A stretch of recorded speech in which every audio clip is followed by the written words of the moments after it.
Bienvenidos a este ciclo de conferencias Mujeres, Relatos e Historias en torno a sus profesiones, oficios y actividades diversas. A nombre del Instituto Nacional de Antropología e Historia y del Museo Virreinal de Acolman, les agradecemos que hoy nos acompañen. Este ciclo se realiza en torno al 8 de marzo, Día Internacional de las Mujeres, y entre uno de sus objetivos es que nuestras ponentes nos hablen de aquellas otras mujeres que les han inspirado en su vida profesional y personal. Y para ello nos acompaña la doctora Itziar Morales Montes. Ella es doctora en ciencias por el Colegio Mexiquense y profesora investigadora del Centro INA Estado de México. Y nos va a hablar sobre la vida y obra de Marcela Lagarde. Le agradezco mucho a la doctora Morales que hoy nos acompaña y le cedo la palabra. Gracias, maestra Elena. Bueno, pues primero agradecer la invitación a este evento. A mí me parece que honrar en vida, digamos, el proceder académico, el proceder militante, el proceder como mujeres profesionistas en la actualidad, pues es importante para recordar, digamos, los orígenes, para recordar muchos conceptos, muchas, por ejemplo, leyes, muchas políticas públicas que en este momento las tenemos consideradas como, digamos, dadas de facto. Pues me parece que conocer un poco, conocer bastante los orígenes, cómo es que se llega a estas, digamos, a estos avances de las mujeres en términos políticos y académicos, pues es importante. Entonces, pues yo agradezco mucho el espacio y pues empezamos con con la primera diapositiva. Yo quisiera señalar, la doctora Lagarde, Marcela Lagarde, ella es una etnóloga formada precisamente en las filas de la Escuela Nacional de Antropología e Historia. em, y pues bueno, vamos a ver a lo largo de la presentación y de esta breve charla cómo su propio, digamos, hábitus como etnóloga fue lo que permitió o hizo posible que ella pudiera acuñar ciertos conceptos derivados principalmente de su trabajo de campo como etnóloga. Entonces, bueno, también, digamos, sus gestiones en el campo, en el ámbito legislativo, parlamentario, en México, también permitió que se pudieran conocer conceptos tales como el feminicidio, que en esta, digamos, para el 2026 hablar de feminicidio, pues no sorprende y, digamos, en términos del concepto, y tampoco somos ajenos, digamos, a saber qué se considera feminicidio. Y por último, también, por ejemplo, el haber hecho vigente, materializado la Ley General de Acceso de las Mujeres a una vida libre de violencia, que en este momento también, digamos, cualquier o muchos de los delitos relacionados con homicidios dolosos, cuyas víctimas son las mujeres, ya está, digamos, es obligatorio que se juzgue o que se mire a través con esta perspectiva, digamos, de género vinculada al feminicidio y a la violencia feminicida. Entonces, pues bueno, como decía, pues orgullosa, digamos, egresada de la Escuela Nacional de Antropología e Historia.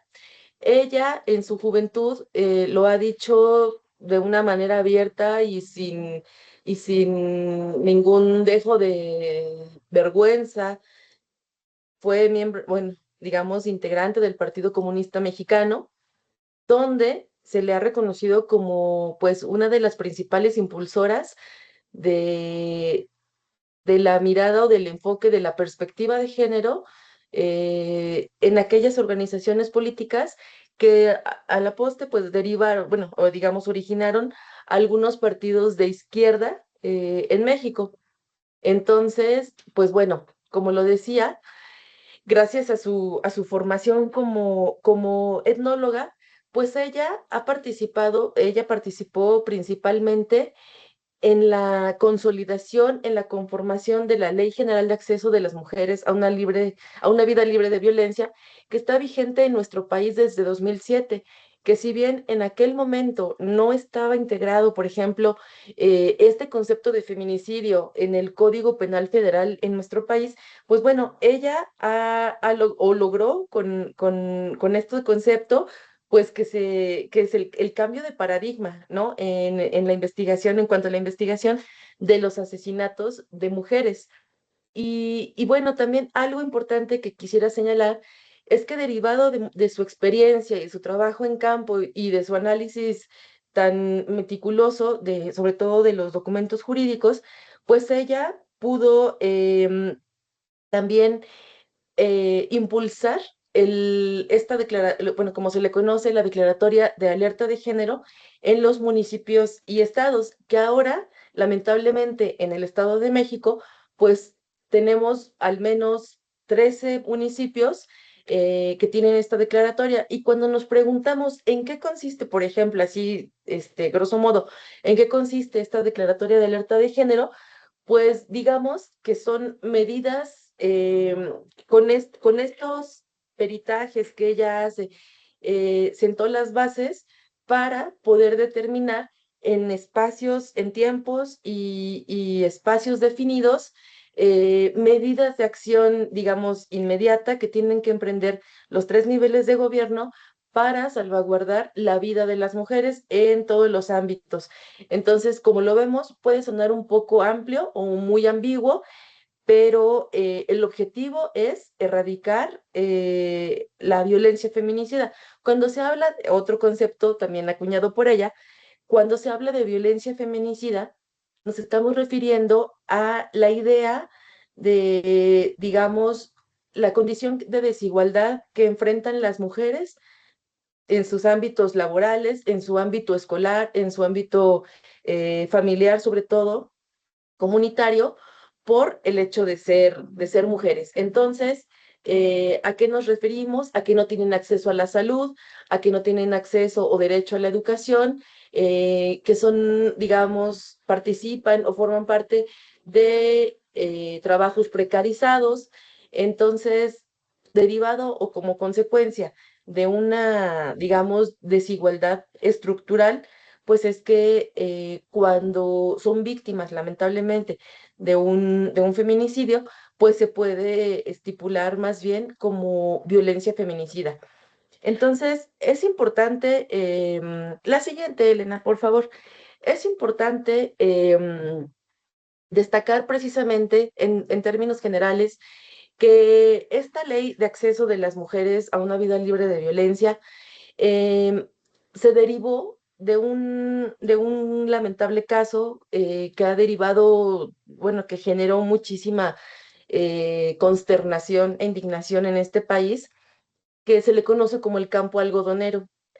Eh, Mujeres en Ciudad Juárez eran asesinadas y entonces se empezaron a crear una serie de falsas ideas acerca de teorías conspiranoicas, acerca de quiénes eran las personas que asesinaban a estas mujeres y digamos que oscilamos entre las cosas, desde las cosas más crueles hasta las cosas más absurdas.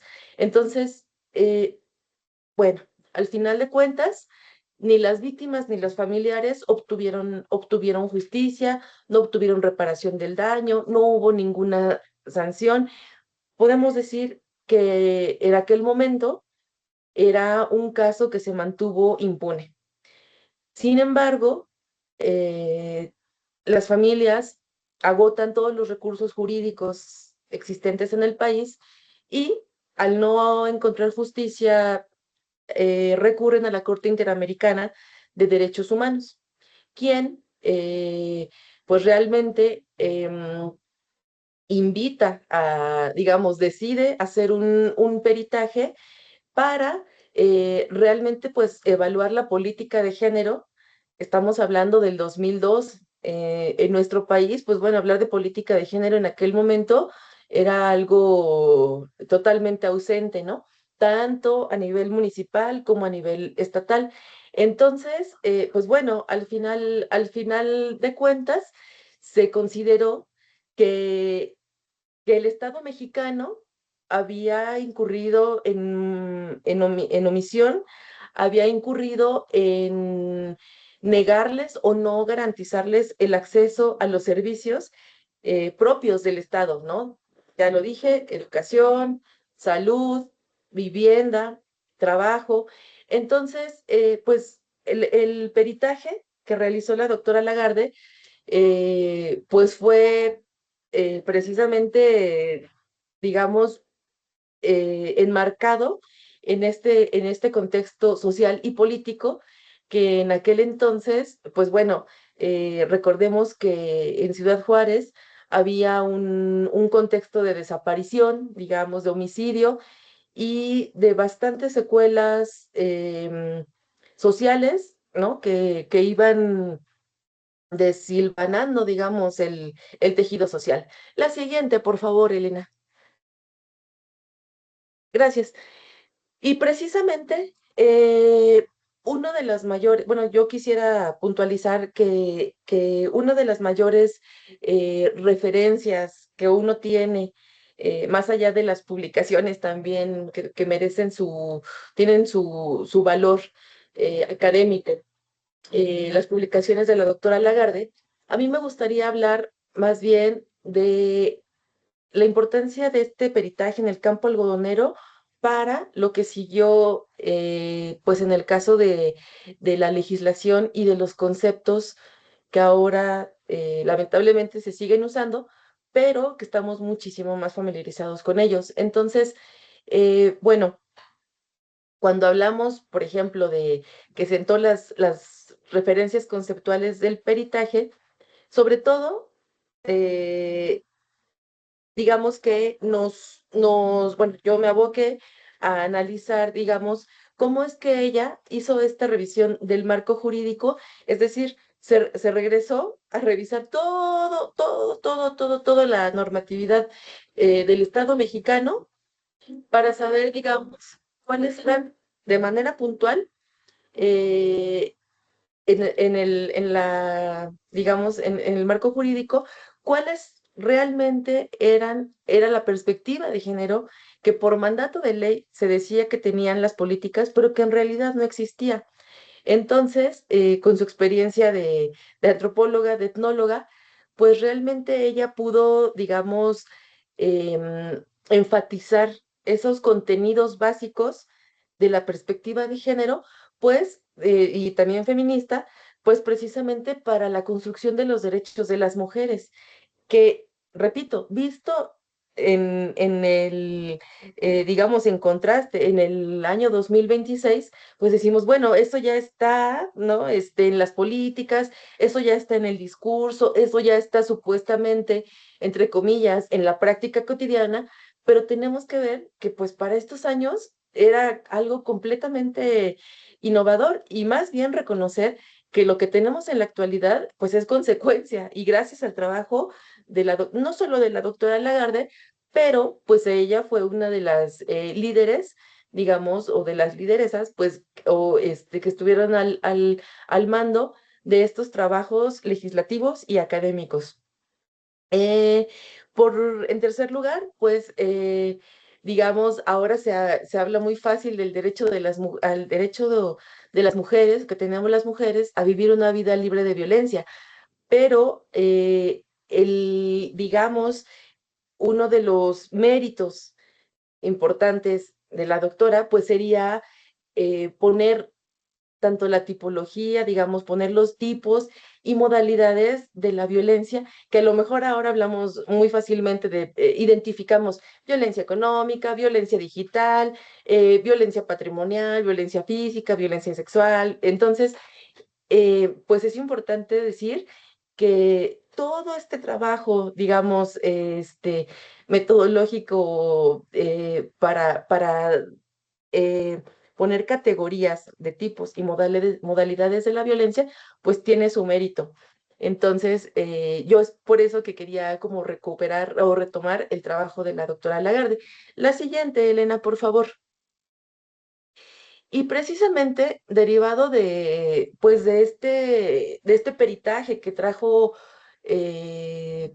pues mucho, digamos, mucho del dolor, pero también abrió la puerta para para un concepto que lamentablemente se puede extrapolar, es decir, se puede aplicar en un contexto territorial, delimitados a un municipio, una localidad, se puede extrapolar a un país, se puede extrapolar inclusive a otro continente, pues es el concepto de feminicidio. Mm, la doctora Lagarde, como lo he dicho, ha realizado diversos análisis a fin de contrastar o digamos de probar y de volver a probar si es que su teoría feminista del feminicidio se aplica en distintos conceptos. Específicamente hizo una investigación, llevó a cabo una investigación en Guatemala, en México y en España, donde una de las principales, digamos, variables que tenía para comprobar, pues era qué tanta relación tenía digamos, la alta incidencia del feminicidio con las condiciones de desigualdad que había. Y al mismo tiempo, qué tanta desigualdad, cómo se vinculaba la desigualdad con la democracia que existía en esos tres países. Entonces, pues bueno, definitivamente una conclusión es que eh, a mayor condición de desigualdad, pues mayor índice de feminicidio y al mismo tiempo, pues a mayor índice de desigualdad, eso es, digamos, una consecuencia de no tener, pues digamos, un sistema político democrático.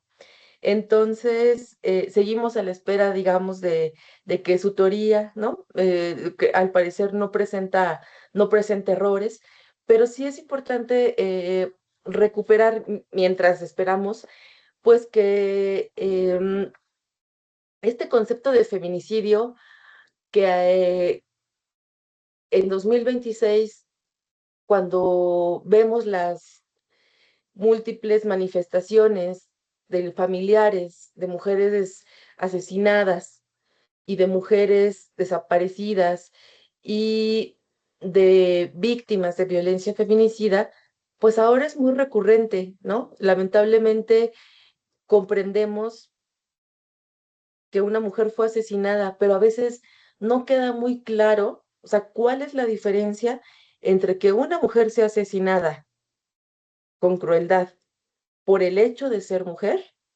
a que una mujer sea asesinada digamos, en un contexto donde hay, por mencionar, un conflicto armado.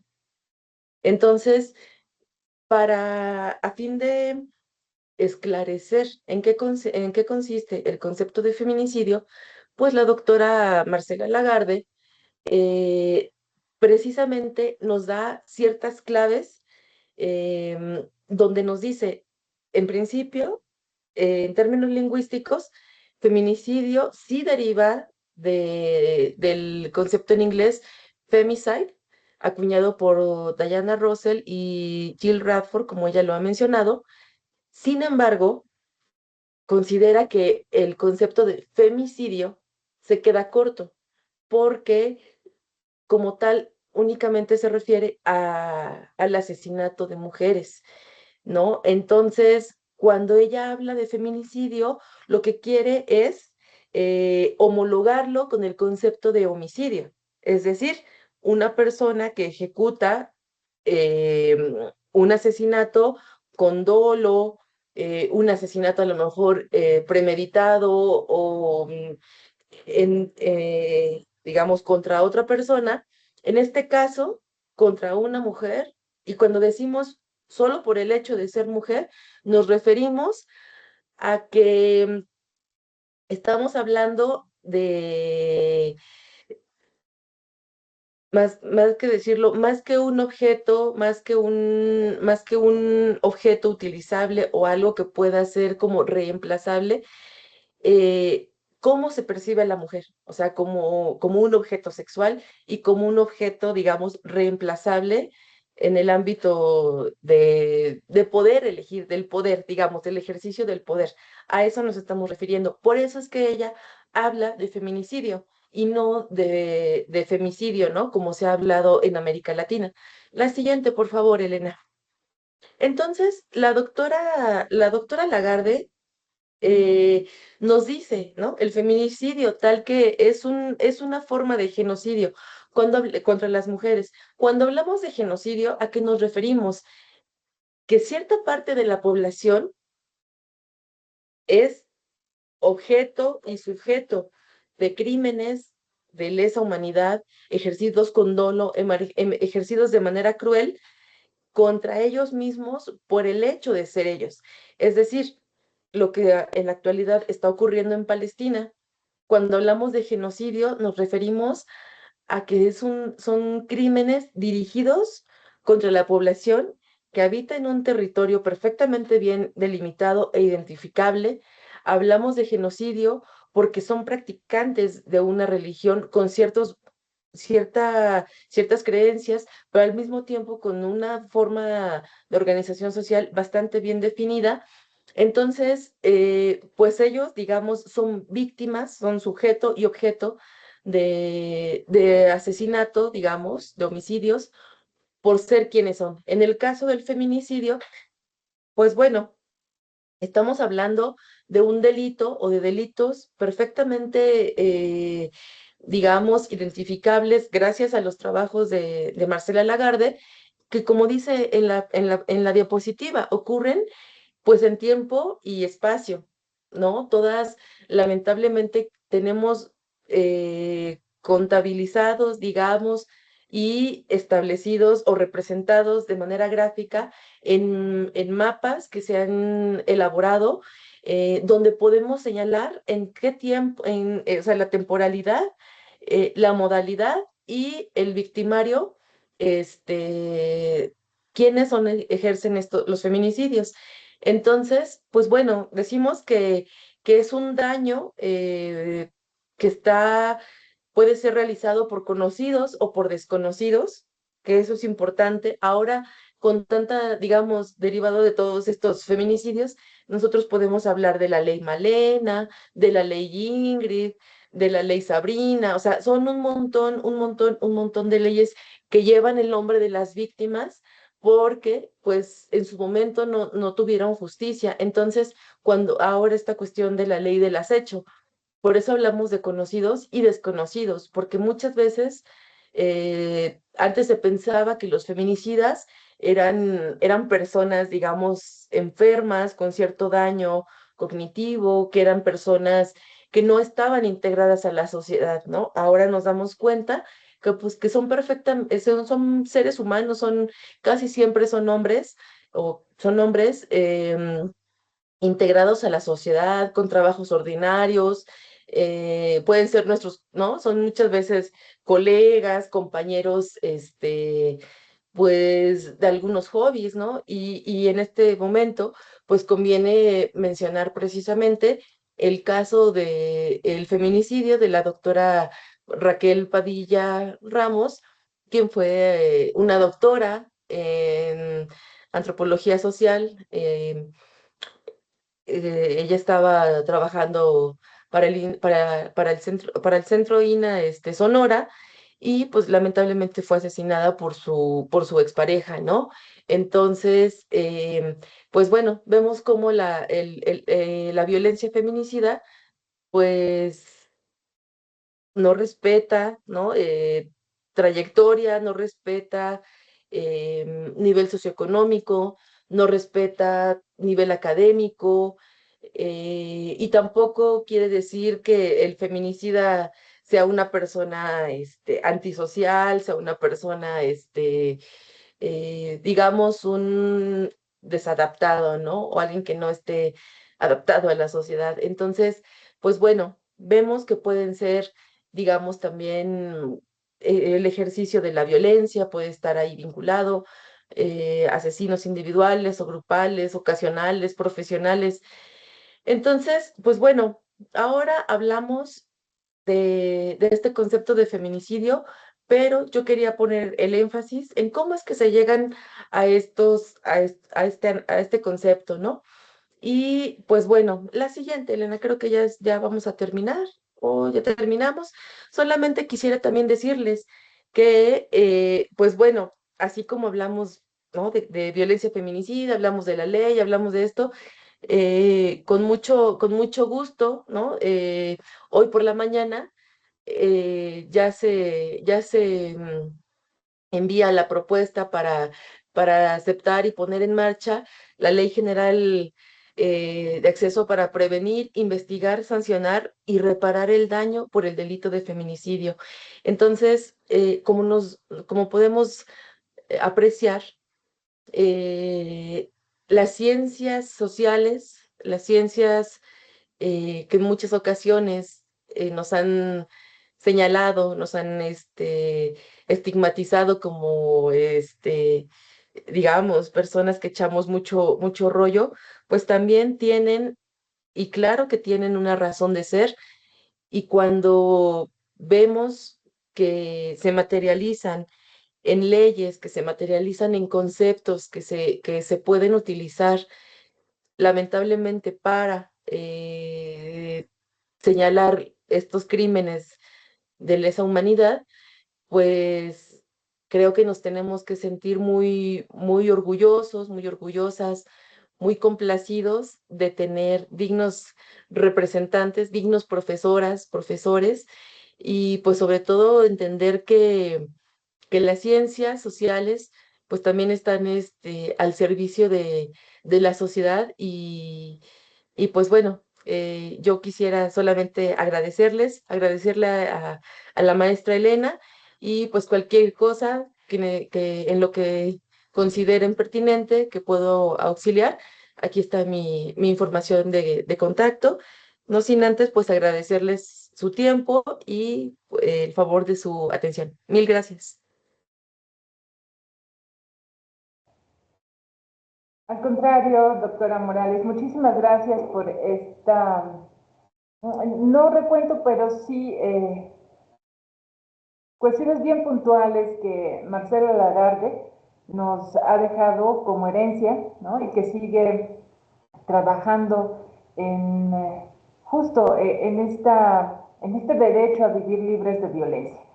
Y creo que, bien lo dice, son conceptos que han sido fundamentales a partir de que ella los marca, aún con estos antecedentes, pero que han sido fundamentales, ¿no? Para esta conformación legislativa, pero que también ha sido como este despertar para muchas mujeres y vivir justo libres de violencia. Em, si alguien de quienes nos acompañan gusta hacer algún comentario, ya sea por el chat o levantar su mano para que de viva voz puedan hacer algún comentario para la doctora Morales. O si no, dejaremos al final también para que lo sigan pensando alguna duda, comentario al final de la jornada y entonces doy paso mejor a la maestra Margarita del Olmo. Perdón, nada más quiero hacer una pregunta, maestra Elena. Adelante, por favor. Sí, ¿cuáles son los estudios más actuales que ha realizado la doctora Lagarde? ¿En qué está trabajando actualmente?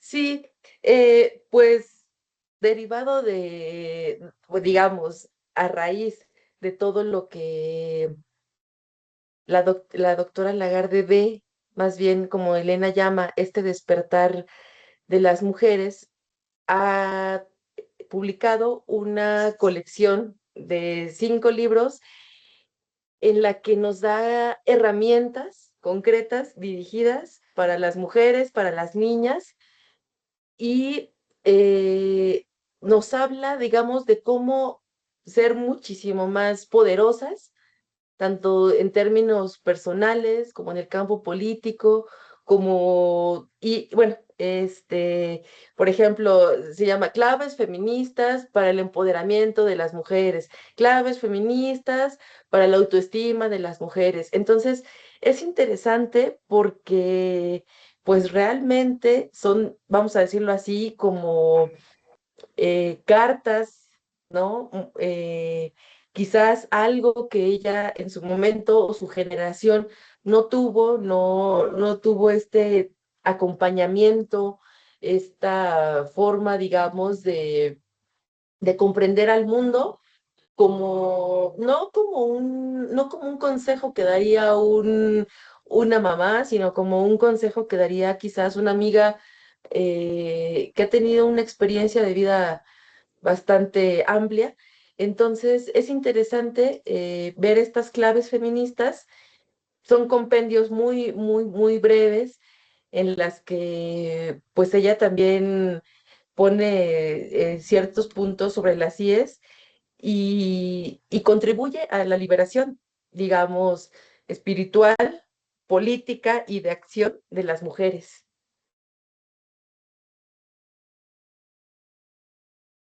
Interesante, muchas gracias. ¿Alguna otra duda, pregunta?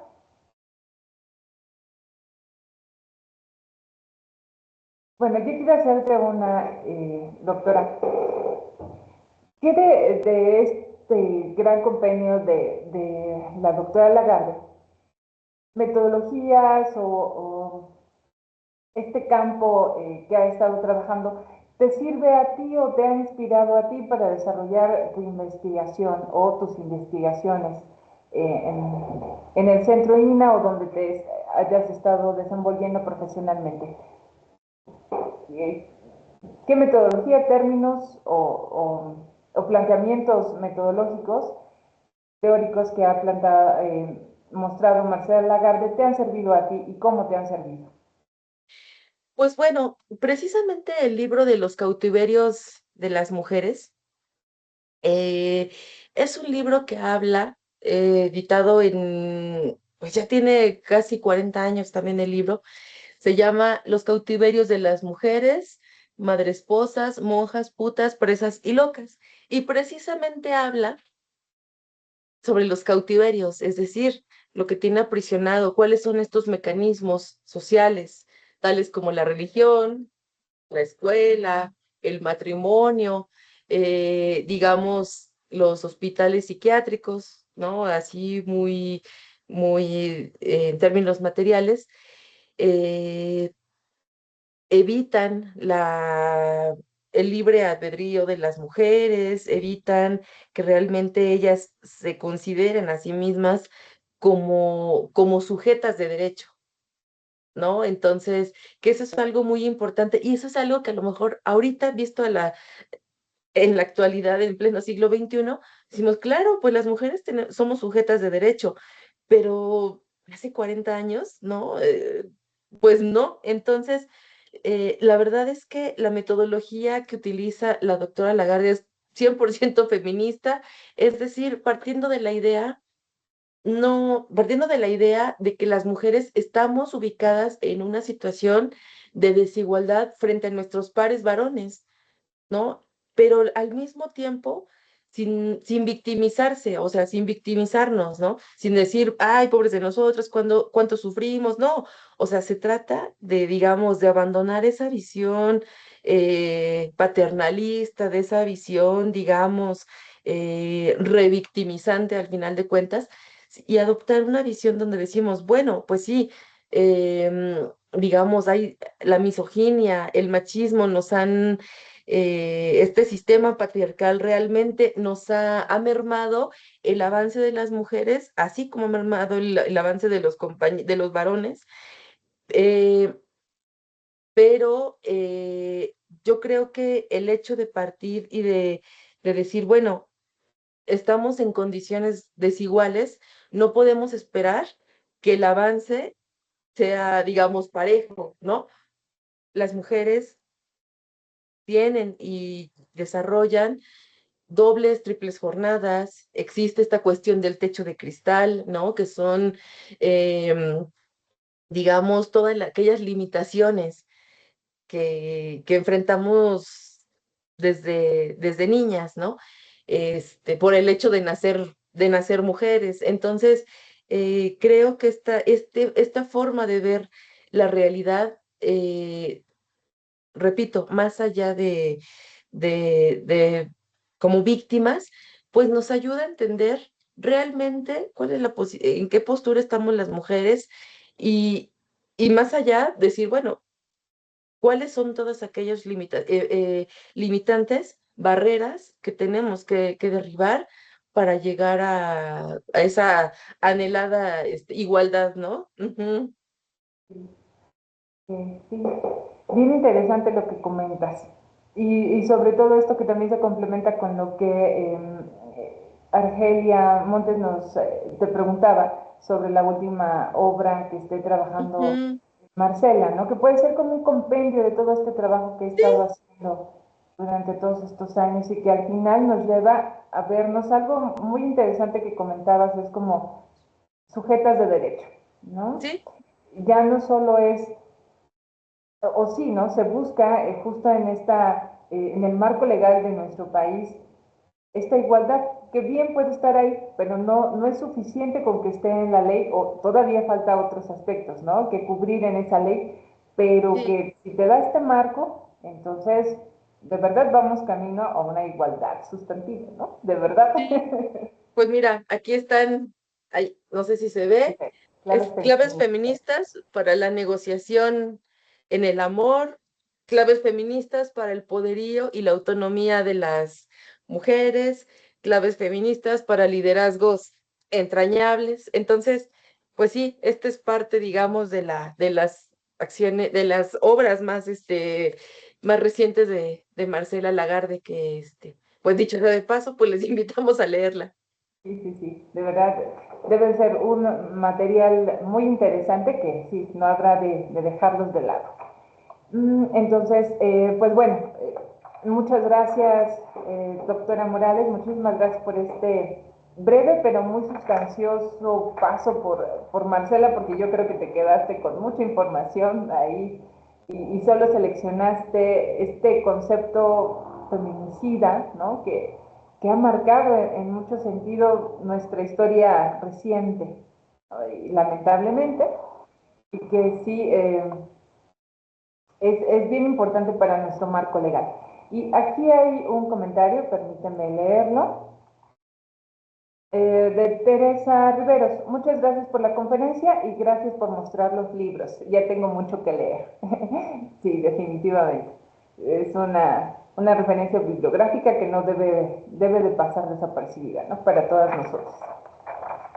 Y ahora entonces, si no hay otro comentario, nuevamente muchísimas gracias Itziar por haber participado con nosotros en esta jornada y daré la voz a la maestra Margarita del Olmo Calzada. Ella es también profesora investigadora del Centro INA Estado de México y antropóloga física de carrera y responsable académica del Museo de Sitio Prehistórico de Tepexpan. Eh, Le cedo la palabra. Bienvenida, Margarita, muchísimas gracias por acompañarnos.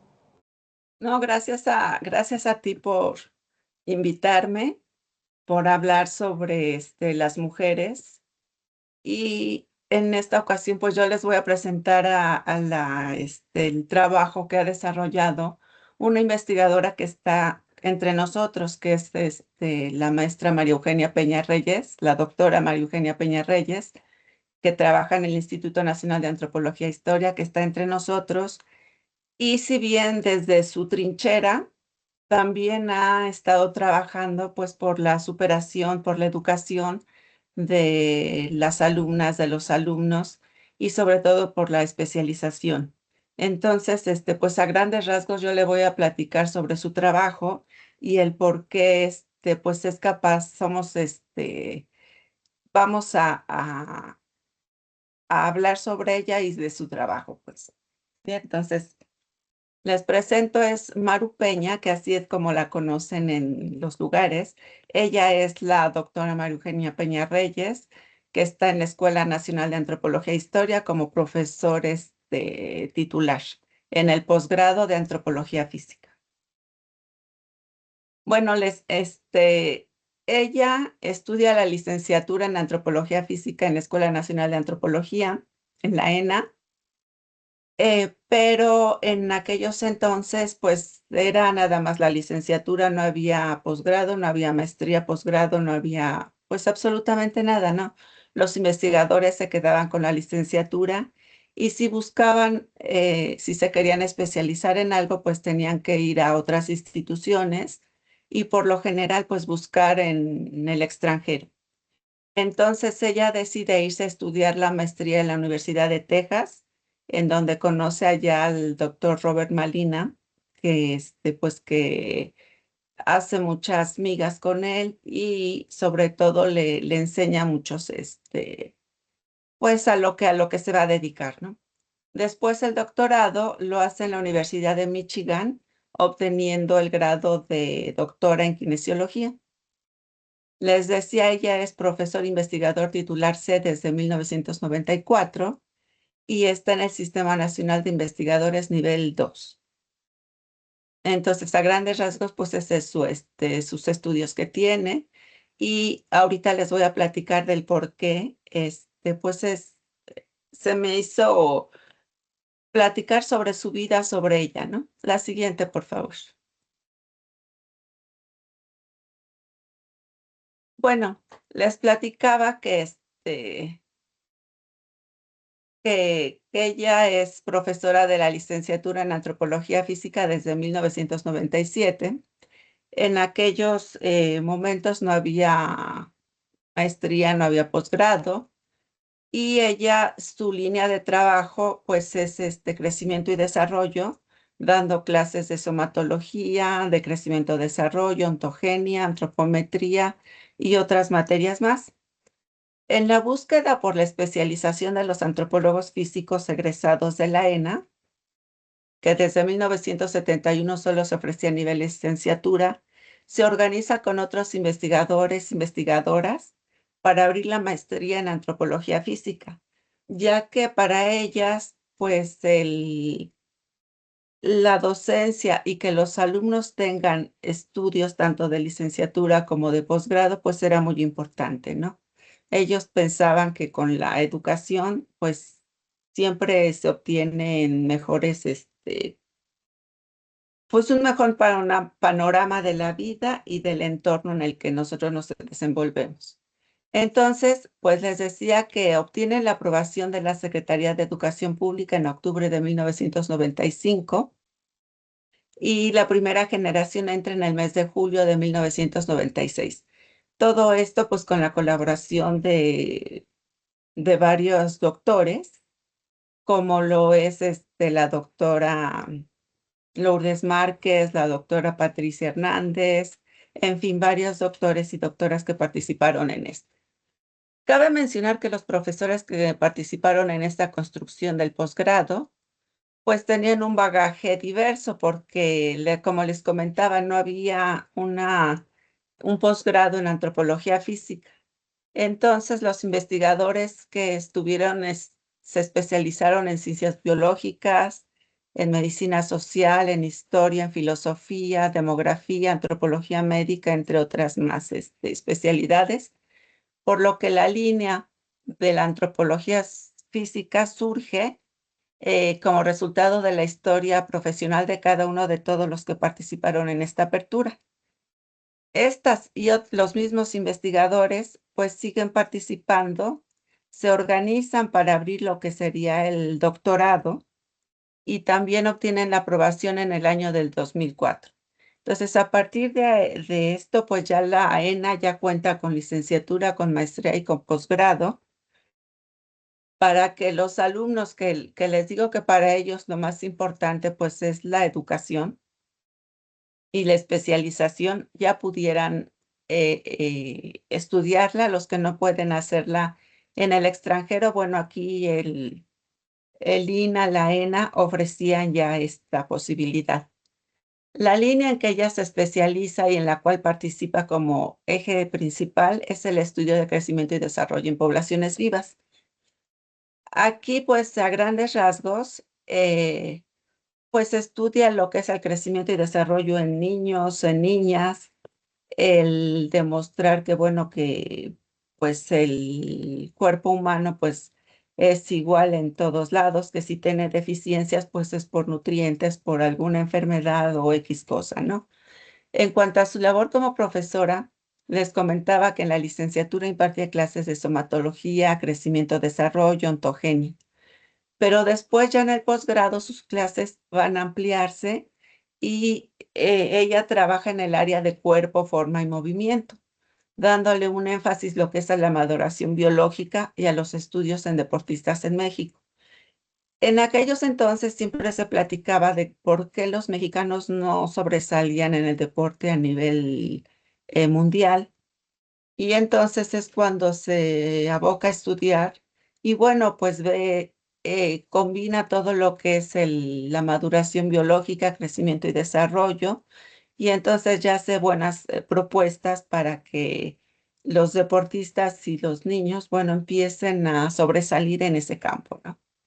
Si ustedes pues se ven que ahorita pues ya hay deportistas que ya sobresalen, pero es a base de constancia, de aplicación de muchas técnicas, de muchos estudios y entre ellas pues la doctora María Eugenia Peña ha participado. Su labor docente les platicaba que se inicia desde 1979 hasta la fecha. Estamos hablando de que ella tiene 47 años como docente, que su participación es constante, que se preocupa porque los alumnos eh, aprendan y sobre todo que hagan investigación en el campo que ellos requieran, pero sobre todo en estudios de cuerpo, forma y movimiento, o podemos hablar sobre eh, otros campos que ella trabaja, ¿no? La siguiente, por favor. Bueno, ella también ha sido invitada a participar y a dar clases a nivel internacional, como es en la Universidad de Coimbra en Portugal, en la Universidad de Santa Catarina en Brasil, y pues también ha dado algunos pequeños cursos en universidades de Estados Unidos y aquí en la Universidad Latinoamericana. Entonces, como vemos, pues es una persona que busca actualizarse, que busca estar pues bastante preparada para poderle ofrecer todos esos estudios y toda esta eh, preparación a sus alumnos. La que sigue, por favor. Bueno, les platicaba que su labor docente y como de investigadora, pues ha sido bastante. La preocupación de ella, les digo, es que los alumnos estudien, porque la educación, ella pues dice que es la base para ampliar nuestro panorama de la vida y de nuestro entorno. Entonces, pues ha dirigido tesis de licenciatura, un total de 45 tesis de diversos temas que se enfocan en crecimiento, desarrollo, maduración biológica y demás. En la maestría ha dirigido 18 tesis y 6 en doctorado. Les platicaba que las primeras tesis de licenciatura hasta 1997 fueron enfocadas sobre crecimiento y desarrollo, y después ya las demás, las líneas son de especialización en cuerpo, forma y movimiento, sobre todo en madurez biológica y sobre todo en estudios en deportes. La que sigue, por favor. Bueno, les digo que ella también, aparte de su labor como docente, que es muy reconocida, también trabaja como investigadora. Ha publicado 4 manuales para poder así, los alumnos que tengan estos manuales, es para la identificación de sexo y estimación de edad al momento de muerte en esqueletos menores de 15 años, que fue publicado por el INA. El manual para la estimación de edad ósea en vértebras cervicales como indicador de madurez, también por el INA. Manual de ontogenia e introducción al crecimiento y desarrollo humano. Estas pues, son sus publicaciones que ha hecho en el Instituto Nacional de Antropología e Historia. pero pues bueno, también podemos ver que también ha publicado libros, El estatus de crecimiento en niños escolares del estado de Oaxaca, que estudiaron 18 comunidades y también lo publicó en colaboración con el doctor Robert Malina y otros investigadores. Después un joven futbolista, una perspectiva uxológica en colaboración con Figueiredo y otros investigadores. Estos son de Portugal. El libro de aplicación del método Fels para estudiar la maduración biológica en radiografías de manos, crecimiento y respuesta morfofuncional al ejercicio. Como ven, pues ha sido bastante prolífica en sus publicaciones. Tiene 31 capítulos en libros nacionales e internacionales en general. Y bueno, en publicaciones internacionales, pues se ha publicado en el Annals of Human Biology, en el American Journal of Physical Anthropology, American Journal of Human Biology, American Journal of Biology Anthropology, Sport Medicine, Lockheed, Homo, European Journal of Clinical Nutrition, Clinical Journal of Human Biology, Journal del Coimbra Notebook y en el Auxology. En todas estas publicaciones, bueno, ha tenido bastantes participaciones. Aquí en publicaciones a nivel nacional, pues ha publicado en Salud Pública, el Instituto de Investigaciones Antropológicas de la UNAM, Revista Mexicana de Ortodoncia, Estudios de Antropología Biológica, en la revista Cuicuilco, en Acta Médica, Cuadernos de Nutrición, Dimensión Antropológica de Lina, y bueno, es miembro activo de estos grupos académicos y de asociaciones científicas, miembro del Consejo de Investigación del Grupo Cambio Red México-Canadá, miembro del Grupo Académico Salud y Sociedad en Poblaciones Antiguas, miembro y líder del CIA, Investigación Biosocial en las Poblaciones del Pasado al Presente, coordinadora de la maestría y doctorado en Antropología Física de la Escuela Nacional de Antropología e Historia, miembro fundador de la Asociación Mexicana de Antropología Biológica, miembro de Human Biology Association, miembro de American College of Sport Medicine, miembro de la Academia Mexicana de Ciencias y Antropológicas. La siguiente, por favor. Bueno, también, por si fuera poco, también ha participado en cuestiones sindicales dentro del INA. Tenemos unas condiciones generales de trabajo en donde estamos asociados por comisiones y ella ha participado tanto en la comisión de evaluación como de la promoción. Bueno, ¿por qué hablar sobre ella? Bueno, porque estamos hablando de las mujeres que desde su trinchera luchan por la igualdad de las mujeres, buscan por la educación para ella, pues siempre ha dicho que la educación nos va a permitir defendernos y nos va a permitir pues participar en todo pues, lo relacionado a la política, a la sociedad, a la cultura de México y de nuestros alrededores. Entonces, ¿por qué hablar de ella? Porque quiero expresar mi admiración por su dedicación a la docencia. Tiene más de 40 años y es una persona que prepara sus clases, que se preocupa por estar investigando bibliografía actualizada y la comparte tanto con sus alumnas como con sus alumnos. Eh, Les decía que busca que los alumnos se especialicen en alguna disciplina para pues, una mejor educación. Y bueno, en fechas especiales tiene fama de ser una doctora dura, seria y flexible, pero bueno, aquí la voy a hablar sobre ella, que en fechas especiales, pues consiente a sus alumnos y sus alumnas, pues llevándoles ponches, a nosotros nos llevaba pasteles, en fin, es una persona íntegra, una excelente amiga y bueno, que su labor como docente, pues es mucho eh, de, de subrayar, ¿no? Entonces, hasta aquí, pues muchas gracias por dejarme hablar. Quiero agradecer a la maestra Elena González que me dejó hablar sobre ella.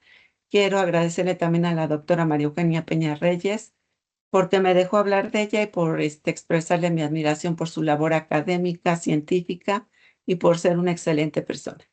Muchas gracias a todos ustedes por pues por escucharme y aquí quedo a sus órdenes. Muchísimas gracias, Margarita. Hablar de esta profesora, la doctora Peña, pues seguro te despertó pues muchas anécdotas que habrás pasado con ella como tu profesora. Em, Haciendo la misma pregunta que hice a Itziar, ¿qué de ella te dejó en tu desarrollo profesional o qué tomas como lo más importante en lo que Argelia, Teresa o alguien que nos escuche en este momento quiera dejarnos su comentario? Pero, ¿qué tomas de la profesora en su momento y que te ha servido en todo tu desarrollo profesional? Bueno, yo tomaría muchas cosas, pero sobre todo la dedicación que tiene. La dedicación a cualquier trabajo, por pequeño que sea, que ella dice que no hay trabajo pequeño. La dedicación, pues el enfocarse a sacarlo adelante. eh, pues yo la veo como maestra, como profesora, y está los domingos en la tarde preparando sus clases, está buscando en los journals la mejor bibliografía apta para los diferentes temas que tienen los estudiantes, y sobre todo porque ella siempre ha dicho que la educación pues es la base para que podamos desarrollarnos, ¿no? En cualquier evento. Entonces, yo creo que desde su trinchera, pues nos está preparando tanto a las mujeres como a los hombres para enfrentarnos a la vida y para poder dar las mejores soluciones. Así en términos muy, muy generales, yo creo que sería eso.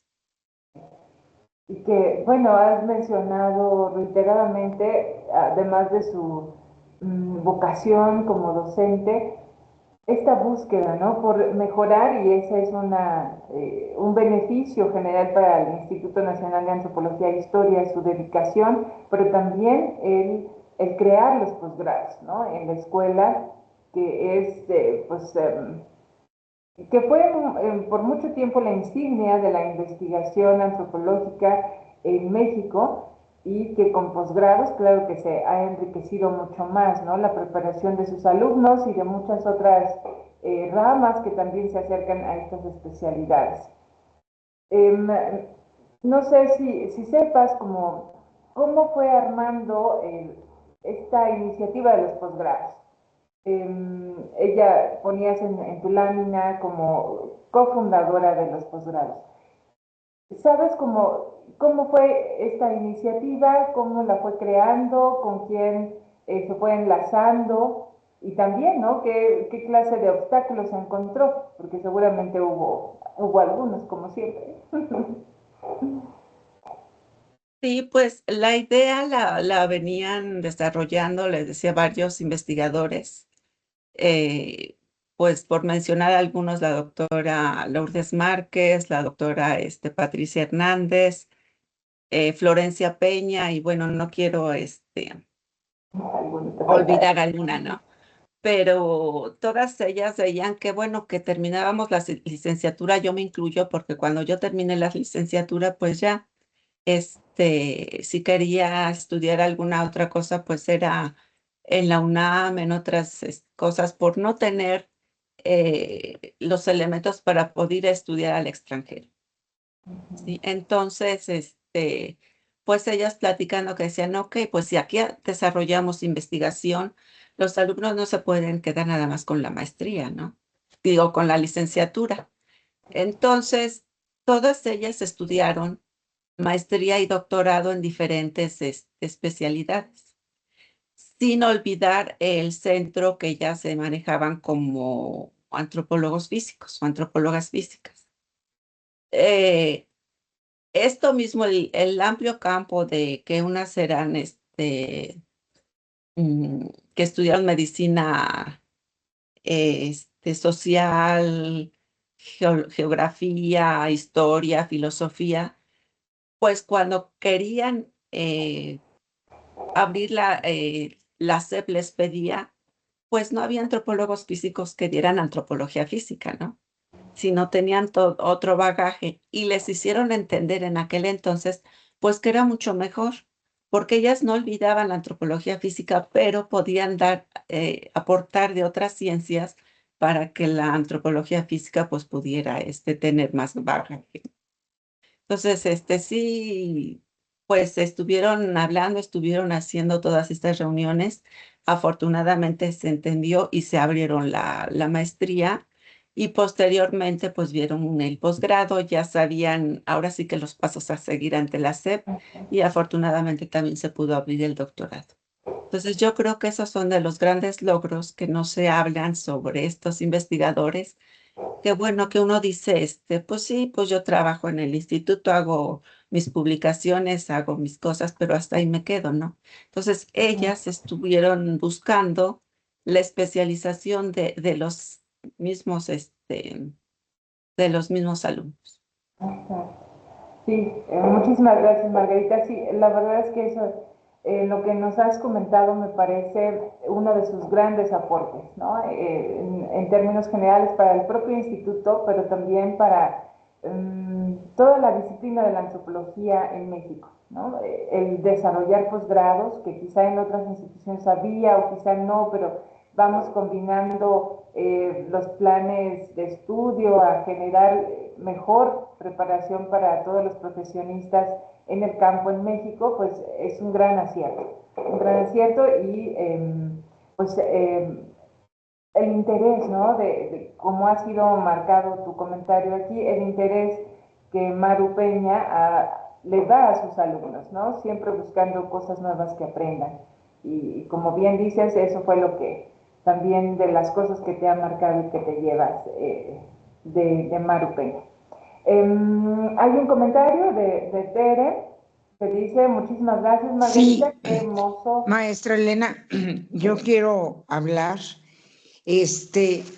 Recuerdo cuando yo conocí a la maestra Maru Peña, la conocí cuando se le hizo una invitación a la Casa de la Cultura Jurídica de la Suprema Corte de Justicia de la Nación a que hablara ante jueces y magistrados de cómo la antropología física podía ayudar en sus sentencias.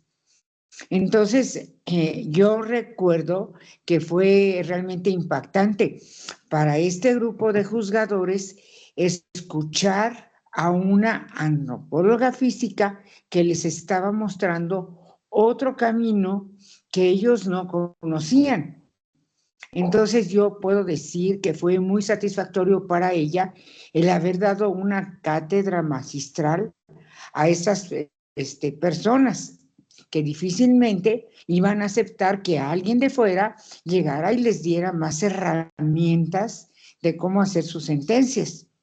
Entonces a mí eso, perdón, me quedó muy así, muy clara la cuestión de cómo poder influir en ellos. Bueno, esa es una cosa.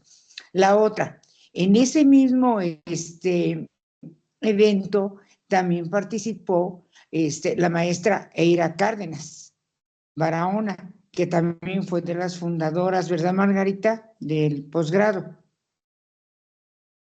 Entonces también Eira vino y habló sobre su experiencia con los petroleros y cómo las condiciones laborales de los petroleros eran realmente pésimas.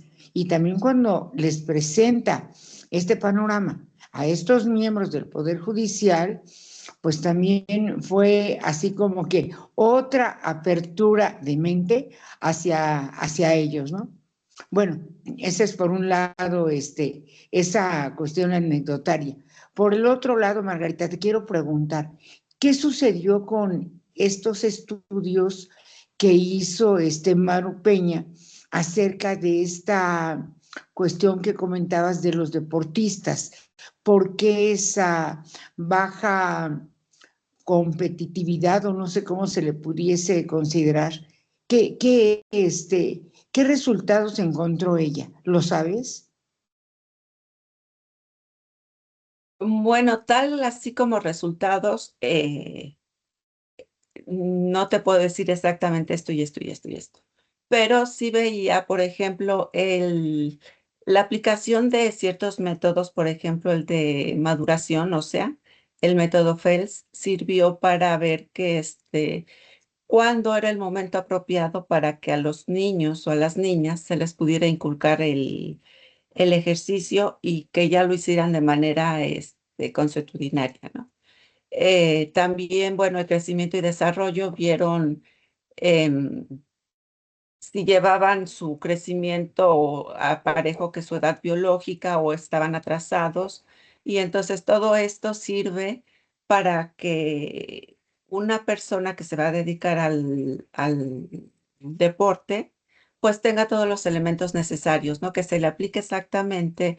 Hay periodos en donde si tú haces eso, que se le llaman periodos críticos, exactamente pueden arrancar y teniendo todo su desarrollo completo.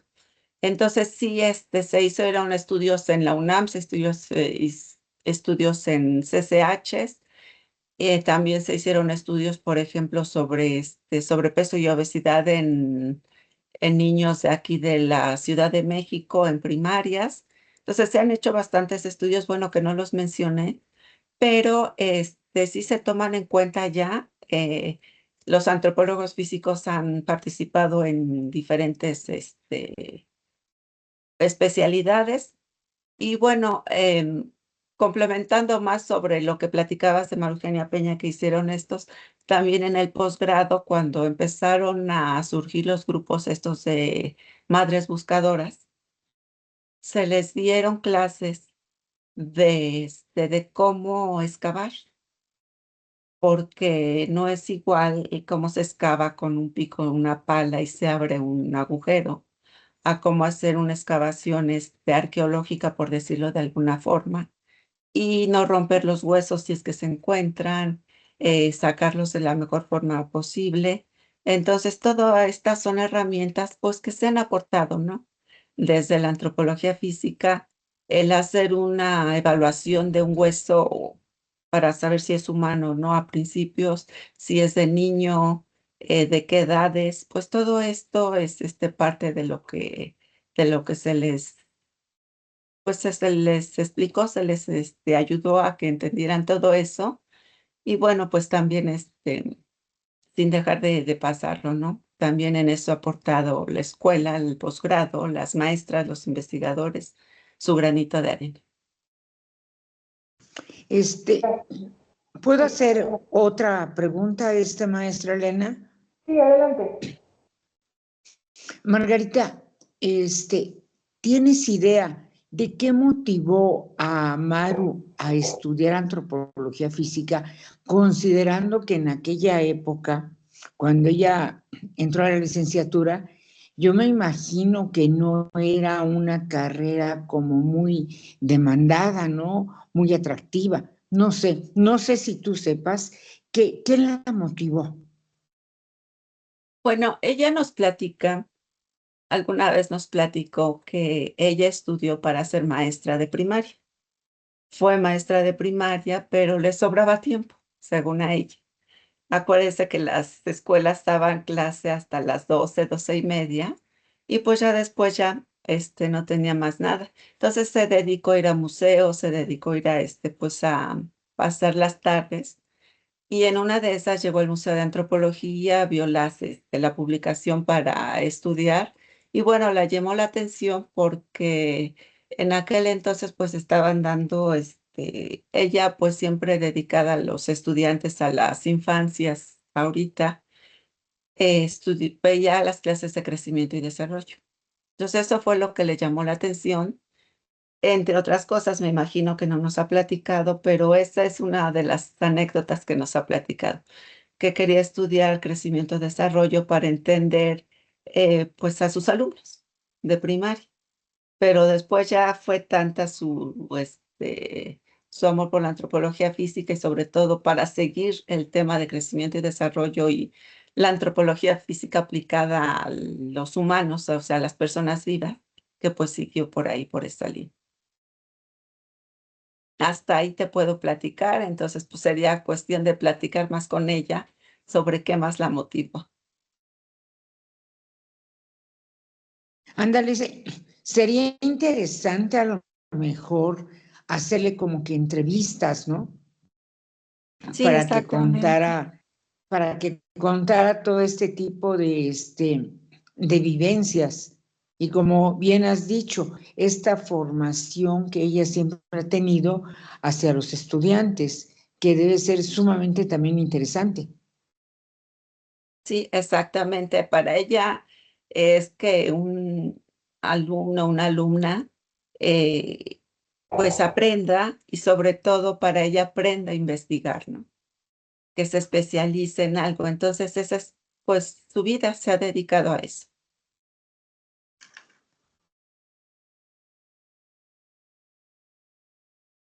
¿Algún otro comentario? Te leo el que nos envió Tere. Muchas gracias, Margarita. Qué hermoso ver la admiración hacia la maestra. Muchas felicidades a las dos, a Itziar y Margarita. Y también muchas felicidades a mí por estas videoconferencias. Muchas gracias, Tere. ¿Algún otro comentario?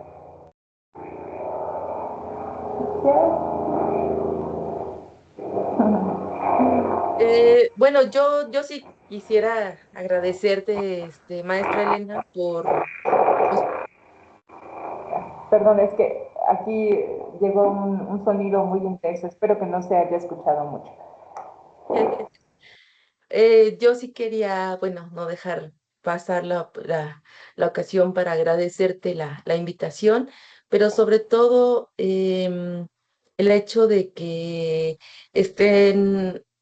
hayas tenido la inquietud, digamos, de recuperar, eh, digamos, la vida, la obra, la experiencia, las aportaciones de profesoras, investigadoras, académicas, que, pues, que han dado origen y siguen marcando, pues, tendencia, digamos, en áreas como la antropología física, la social.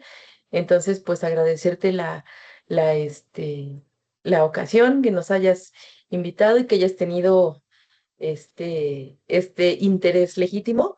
Y pues muchas felicidades, que no sea la única ocasión en la que nos podamos reunir, sino que sea la primera de muchas. Así lo esperamos. Vamos viendo otra clase de actividades también para el museo y sobre todo temas que nos interesan como mujeres, pero también como seres humanos, ¿no? Hombres, mujeres, en estos temas que son importantes para hacer una mejor sociedad. Entonces, pues bueno, si no hay algún otro comentario de quienes nos acompañan, es agradecerles nuevamente a la doctora Itziar Morales, a la maestra Margarita del Olmo, a quienes nos acompañan por estar en estas conferencias, en dos días con 4 participaciones que han sido muy interesantes el día de ayer y hoy, con estas mujeres que nos han marcado y siguen marcando pautas en el desarrollo social, en el desarrollo académico, y que hablar de ellas es fundamental, ¿no? Porque también hablar de ellas es hablar de nosotras, de nuestro trabajo, de cómo estamos enfrentando las diversas realidades, ¿no? Y es muy importante también visibilizar acciones que a veces pasan desapercibidas, por ejemplo, lo que Margarita comentaba de la doctora Maru Peña, que yo desconocía como fundadora de los posgrados de la ENA, ¿no? Siendo una de las escuelas de este instituto, entonces creo que aprendemos muchísimo. Y nuevamente les agradezco que hoy hayan participado con nosotros y sí, esperamos próximamente tener otras actividades y solo comentarles que el video será subido al canal de YouTube de este museo, donde entonces podemos revisar y revivir los comentarios, las charlas y así seguir en contacto con estas mujeres y seguir aprendiendo. No sé, ¿alguien quiere decir últimas palabras antes de despedirnos?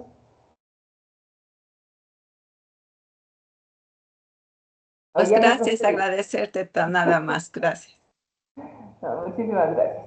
Bueno, pues entonces damos por terminada esta sesión y pues agradecemos nuevamente en nombre del Instituto Nacional de Antropología e Historia.